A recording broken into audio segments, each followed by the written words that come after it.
আসসালামু আলাইকুম। আপনারা সবাই ইতিমধ্যে নিশ্চয়ই শেখ হাসিনা নমরুদি বেগম, তার নতুন নাম দিয়েছি আমি ইয়াজিদি বেগম, এর বক্তৃতা শুনলেন। জাতির উদ্দেশ্যে তিনি ভাষণ দিয়েছেন রেডিও টেলিভিশনে, অ্যাজ ইফ তিনি জাতির একজন নির্বাচিত নেতা। মুহররমের আশুরার দিন কালো শাড়ি পরে ইয়াজিদি বেগম শোক প্রকাশ করার প্রতীক হিসাবে কালো শাড়ি পরে বক্তৃতা দিয়েছে। হাসবেন না কাঁদবেন আপনাদের উপর নির্ভর করে। মানে এজিদ যদি হোসেনের মৃত্যুতে শোক প্রকাশ করে, ঠিক এই নমরুদি ইয়াজিদি বেগম তার গেস্টাপো বাহিনী ও পুলিশ বাহিনী বিনা উস্কানিতে গুলি করে এবং প্রহার করে মানুষ হত্যা করলো, তাদের প্রতি হাসিনা শোক প্রকাশ করছে নাকি নাকি মুহররমের শোক?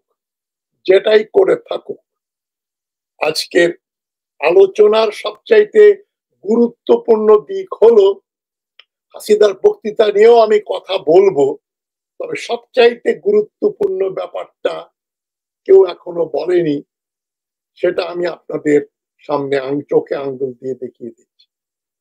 হাসিনার এই বক্তব্য, এই তথাকথিত জাতির উদ্দেশ্যে যে বক্তৃতা, এটা ভারতের অত্যন্ত প্রভাবশালী পত্রিকা, ইংরেজি পত্রিকা হিন্দুস্তান টাইমস লাইভ করেছে। একটা ভিন্ন দেশের প্রধানমন্ত্রী তার জাতির উদ্দেশ্যে কি বক্তব্য দিল, সেটা ভারতের পত্রিকা কেন ফলাও করে লাইভ টেলিকাস্ট করলো, এটাই এখন $1 বিলিয়ন প্রশ্ন। তো আপনারা দেখবেন, তার মানে ভারত খুবই উদ্বিগ্ন। হাসিনার যে জান যায়, মানে তার যে ক্ষমতা হারানোর দ্বার প্রান্তে উপনীত, সেটা এখন তার সবচাইতে বড় পৃষ্ঠপোষক হিন্দুত্ববাদী ফ্যাসিস্ট ভারতীয় সরকার, মোদী সরকার বুঝতে পেরেছে। তাই হিন্দুস্তান টাইমস ভারতবাসীকে জানিয়ে দিচ্ছে বাংলাদেশে কি ঘটতে যাচ্ছে। শেখ হাসিনা তার শেষ বক্তব্য বা এটা টনিক হিসাবে কাজ করে কিনা, তাকে আরো কিছুদিন বাঁচিয়ে রাখে কিনা, সেটা পর্যালোচনা করার জন্যই হিন্দুস্তান টাইমস এটা লাইভ টেলিকাস্ট করল, যাতে ভারতীয় রাজনীতিবিদ এবং পর্যবেক্ষকেরা এবং বাংলাদেশকে যারা ভারতের উপনিবেশ বানিয়ে রাখতে চায়, তারা যেন এই বক্তৃতার সারমর্ম এবং বক্তৃতার পেছনের অর্থ এবং বক্তৃতার তাৎপর্য, আগামী দিনগুলোতে বাংলাদেশে কি ঘটবে, ভারতের কি করা উচিত, এই দিক নির্দেশনা দেওয়ার জন্যই কিন্তু হাসিনার এই বক্তৃতা হিন্দুস্তান টাইমস টেলিকাস্ট করল। মানে একটা রাজ্য অঙ্গরাজ্যে এই ধরনের অস্থিরতা, এটা তো সহ্য করা যায় না।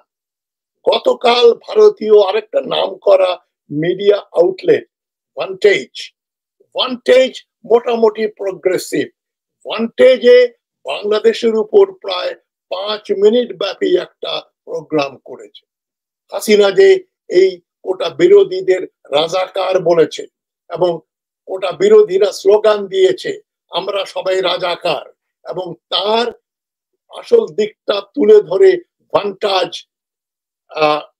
টেলিভিশন নিউজ বলেছে হাসিনাই উস্কে দিয়েছে, হাসিনাই বলছে যারা কোটা বিরোধী আন্দোলন করে তারা সব রাজাকার। ভান্টাজ পত্রিকায় দেখিয়েছে কিভাবে অসম্ভব ব্যাপার, 30% কোটা দেওয়া হয়েছে মুক্তিযোদ্ধাদের এবং তাদের নাতিপুতিদের। সুতরাং হাসিনার অবস্থা যে ভালো না এবং মানুষ হত্যা করছে হাসিনার পুলিশ, সেটাও ভারতীয় মিডিয়াতে, আল জাজিরাতে, বিবিসিতে এবং অন্যত্র সর্বত্র প্রচারিত হচ্ছে। হাসিনার বক্তৃতায় যেটা আমরা আশা করেছিলাম, উন্নয়ন উন্নয়ন আরো উন্নয়ন হবে, উন্নয়ন করেছে, এবং কোটা বিরোধী আন্দোলনে পেছনে নাকি সন্ত্রাসীদের অনুপ্রবেশ ঘটেছে।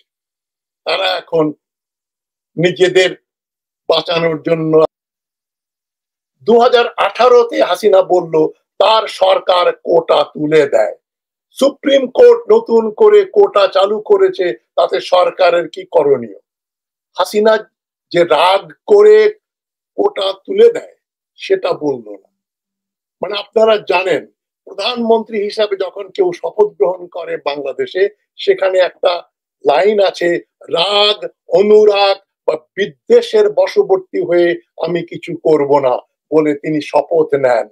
হাসিনা তার প্রধানমন্ত্রী হবার যে শপথ, এটা লঙ্ঘন করেছে রাগ করে ওটা ব্যবস্থা তুলে দেয়া। তার বাপেরও সাধ্য নাই, তার নিজেরও সাধ্য নাই একটা কিছুকে রাগ বশত করে, যেটা ব্যারিস্টার জিল্লুর রহমান খুব সুন্দরভাবে একটা টক শোতে বলেছেন, হাসিনা এই মুহূর্তে একজন অবৈধ প্রধানমন্ত্রী। সেটা শুধু এই জন্যই না যে সে নির্বাচিত নয়, সে নিজে শপথ ভঙ্গ করেছে। শপথ ভঙ্গ করার জন্য হাসিনা আর কোন প্রধানমন্ত্রী গদিতে বসতে পারে না। হাসিনা গম্ভীরাস্ত্র বিসর্জন করে বলল, যারা নিহত হয়েছে তাদের পরিবারের প্রতি সহানুভূতি জানাই, এবং বলল আমার মতো প্রিয়জন হারানোর বেদনা আর কে বুঝবে। ওই ঘুরে ফিরে তার বাবা মা ভাইদের হত্যা করা হয়েছিল ইত্যাদি ইত্যাদি, এবং শেখ মুজিবুর রহমানের তথাকথিত নাম্বার 30 লক্ষ শহীদ এবং 2 লক্ষ নির্যাতিতা নারী, এ সমস্ত কথা বলল। মানে আপনি কোন দিকে যাবেন? বিচার বিভাগীয় ইনকোয়ারি কমিশন গঠন করবে, এবং কোটা বিরোধীরাই নাকি মারপিট করছে, মেয়েদেরকে পিটাচ্ছে, ছাদের উপর থেকে নাকি কাউকে কাউকে ফেলে দিয়ে হত্যা করেছে। তার মানে যত হত্যাকাণ্ড ঘটেছে সবগুলোই কোটা বিরোধীরা করেছে। তার পুলিশ রংপুরে ওই যে দাড়িওয়ালা পুলিশ যে গুলি করে আবু সাইদকে হত্যা করলো বিনা প্ররোচনায়, আনপ্রভোকড, সে ব্যাপারে নমরুদি বেগম, ইয়াজিদি বেগম একটা বাক্য ব্যয় করলো না। বললো কোটা বিরোধীরাই অগ্নি সংযোগ করছে। পুলিশ যে বেআইনি ভাবে হত্যা করলো, ছাত্রলীগ পুলিশের সঙ্গে থেকে হেলমেট পরে যেটা করলো, এটা যে বেআইনি। পুলিশ যে ম্যাজিস্ট্রেটের আদেশ ছাড়া গুলি করতে পারে না, এটা যে বেআইনি, সে কথা নমরুদি বেগম, ইয়াজিদি বেগম একবারও উল্লেখ করেনি। তার কথায় মনে হয় সে এখনো ক্ষমতাধৃষ্ট। ইতোমধ্যে ছাত্রলীগকে সাধারণ ছাত্র সমাজ নিষিদ্ধ ঘোষণা করেছে এবং সমস্ত ক্যাম্পাস থেকে বহিষ্কার করেছে। আমি আশা করি এভাবেই যদি আন্দোলনের জোয়ার চলে, তোমরা চালিয়ে যাও, অচিরেই আওয়ামী লীগ ও হাসিনাও নিষিদ্ধ ও বহিষ্কৃত হবে। তোমাদের সবাইকে, প্রতিটি পুলিশ যারা গুলি করেছে, অত্যাচার করেছে, প্রতিটা ছাত্রলীগ গুন্ডা, আওয়ামী লীগ গুন্ডা, টোকাই গুন্ডা বাহিনীদের চিহ্নিত করে রাখো, এই সবগুলোর বিচার করতে হবে। ডিবি হারুন যেন পালিয়ে যেতে না পারে। বিপ্লব সরকার, ঢাকা মেট্রোপলিটন পুলিশের যে ডিসি, সে যেন পালিয়ে যেতে না পারে। এই সবগুলোকেই ধরতে হবে। অধিকাংশ সামরিক অফিসার, বড় বড় জেনারেল পদধারী, পুলিশের বড় বড় এসপির উপরে যারা যারা আছে, বিজিবির যারা আছে, বিজিবি এখন এই মুহূর্তে ঢাকা বিশ্ববিদ্যালয়, কিন্তু আমি যখন কথা বলছি এখন বাংলাদেশে রাত 11:15 বাজে, এটা আমি রেকর্ড অনুষ্ঠান, এটা আমার রাত 11:15 বাজে, এখনো ঢাকা বিশ্ববিদ্যালয়ের ক্যাম্পাসে পুলিশ সন্ত্রাস চালাচ্ছে। ইতোমধ্যে হলগুলো থেকে ছাত্রলীগ বের করে দেওয়া হয়েছে। এটা একটা অভূতপূর্ব ঘটনা। সেই জন্য আমি মনে করি ছাত্র সমাজের বিজয় নিশ্চিত। তারা কেনিয়ার মতো সরকারকে কোণঠাসা করে সবকিছু আদায় করে বাংলাদেশকে মুক্ত করব। আমি আবার বলছি, আপনারা বিরোধী দল বলে কিছু আছে, এটা স্বপ্নেও চিন্তা করবেন না। তারা সব সরকারের দালাল, পা চাটা দালাল। তারা সরকারের পক্ষে পরোক্ষভাবে কাজ করে যাচ্ছে। যাই হোক, ভালো থাকবেন সবাই। নাসরুম মিনাল্লাহ ওয়া ফাতহুন করিব। আমাদের বিজয় খুবই সন্নিকট। আমি তো মনে করি, আশা করি কিছুদিনের ভেতরেই আপনারা বাংলাদেশের রাজনৈতিক পট পরিবর্তন আপনারা প্রত্যক্ষ করবেন। আমার ছাত্রদের আমি, কারণ আমি একসময় ঢাকা বিশ্ববিদ্যালয়ের, চট্টগ্রাম বিশ্ববিদ্যালয়ের আইইউবির প্রফেসর ছিলাম, সুতরাং আমি মনে করি এরা আমার ছাত্র, এরা এগিয়ে যাচ্ছে, আমি এদের নিয়ে গর্বিত এবং আমি উল্লসিত। আশা করি আমাদের বিজয় সুনিশ্চিত এবং অনিবার্য এবং অচিরেই আমাদের বিজয় অর্জিত হবে।